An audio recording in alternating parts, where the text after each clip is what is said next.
Hey guys, and welcome back to another video, and today we will have a continuation of our last chapter on water, and today we will go over the second emergent property, and that is moderation of temperature.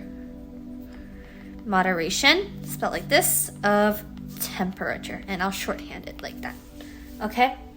So, actually, because of water-specific structure, it actually has a very high specific heat. Now, what specific heat is how much energy, i.e. like thermal energy in this case, is needed to heat up 1 gram. 1 gram of something by 1 degree. Something by 1 degree Celsius. 1 degree Celsius. And for water, that is actually very high. It needs 1 calorie per gram per degree Celsius in comparison to other substances. And what that means is that water is able to moderate the temperature of different places. For example, let's say that the summer's really hot, right? And you're on a beach. This sand, the sun's shining, this sand will be a lot higher temperature than the water. And the water's temperature will stay moderate throughout the entire day because it takes such a longer amount of time for the water to be heated up by the sun in comparison to the sand being heated up by the sun. And that is due to water-specific heat. And not just that, this water and its interaction with energy and thermal regulation also means that we experience evaporative cooling. And this is important for species like us. And I'll tell you exactly what that means.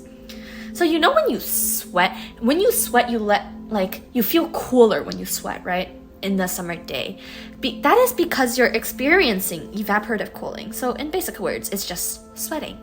And this is because as water is being heated up on your body, the hottest molecules, i.e. those with the most energy, will be the most likely to leave your body as gas. So let's say this is your arm, okay?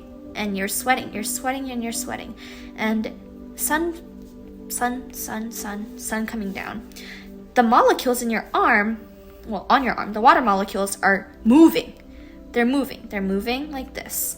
They're jiggling. Like moving. Okay, just imagine a bunch of them. They're moving. And the thing is, the ones with the most kinetic energy will be more likely to leave your arm. And thermal energy is also coming from kinetic energy. Thermal meaning heat, and kinetic meaning motion. So, thermal energy comes from kinetic energy. So that means the higher the kinetic energy, the higher the thermal energy as well. Given that means the hottest molecules leave.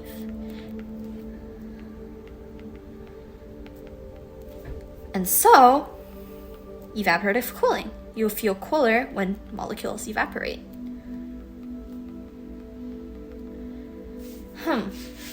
And given that, I think that is basically the gist of moderation of temperature for water molecules.